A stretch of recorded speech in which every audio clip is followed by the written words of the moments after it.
आदमी कैसे जिए। जन्मना जायते शूद्रो संस्कारात् द्विजुच्यते। हम जन्म से शूद्र होते हैं। शूद्र मतलब अशुद्ध नहीं, शूद्र मतलब नीचे जाति नहीं, शूद्र मतलब ना समझ, जन्म से ना समझ होते हैं। संस्कारात् द्विजुच्यते, संस्कारों से ही हम द्विज बने, दूसरा जन्म हमारा होता है। द्विज बने ब्राह्मण होता है। क्यों ब्राह्मण होता है? दूसरा जन्म ब्राह्मण का है, मतलब शिक्षा प्राप्त करके हम ब्राह्मण बनते हैं, अच्छा बनते हैं, सच्चा बनते हैं, अच्छा इंसान बनते हैं, अच्छी शिक्षा प्राप्त करके। अब हम डकैती की शिक्षा प्राप्त करें, हम कहें हम द्विज हो गए ब्राह्मण। यहाँ ब्राह्मण का मतलब अच्छा इंसान होता है। अब कोई अपना नाम अच्छा इंसान रख दे तो अच्छा नहीं हो गया, उसके काम अच्छे होने चाहिए ना। तो जन्म से हम ना समझ होते। तो आदमी यहाँ क्या करे? पहले शिक्षा ग्रहण करे, और बल्कि जीवन भर सीखते रहना चाहिए। कुछ काल तक, जब तक छोटे हैं, हम काम करने लायक नहीं, तब तक सिर्फ पढ़ाई करते हैं।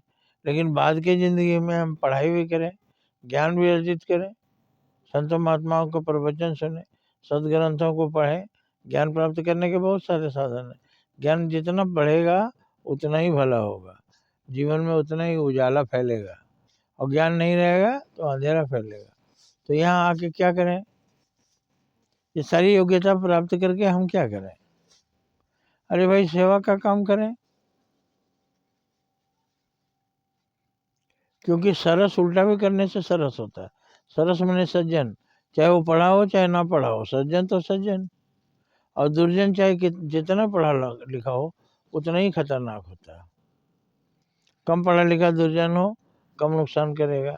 ज़्यादा पढ़ा लिखा दुर्जन हो, ज़्यादा लोगों को नुकसान पहुंचाएगा। तो हम यहाँ आए योग्यता अर्जित करें, सज्जन बने, और कोई भी सेवा का काम ले लें, और जीवन भर हम वही करें। और सेवा से जो हमको प्राप्त हो उसी को हम प्रसाद मानकर, भगवान का दक्षिणा मानकर, उसी से अपना जीवन चलाएं। अधिक से अधिक भोग प्राप्त करने के लिए, अधिक से अधिक धन प्राप्त करने के लिए, अधिक से अधिक लोगों का गला काटें, अधिक से अधिक लोगों का जेब काटें। वो धन क्या करोगे? वो धन से जितना यहाँ उपयोग करेगा पाप के धन का, उतने ही ऊपर में तेल निकाला जाएगा। जितना पाप किए रहोगे उतना ही तेल निकाला जाएगा। पेराई होगी तुम्हारी, कुल्लू में पेरे जाओगे।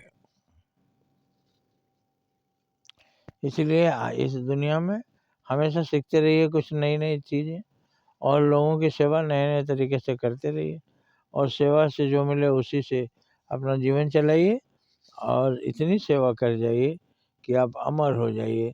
आपके मरने के बाद भी आपकी की हुई सेवाओं को लोग याद करें, श्रद्धांजलि दें,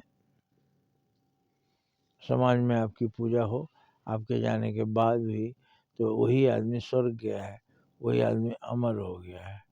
तो हमारे आने का कुछ उद्देश्य है, और वो है सेवा, और सेवा करते हुए अपनी ज़िंदगी गुजार देनी है, किसी को कष्ट नहीं देना है।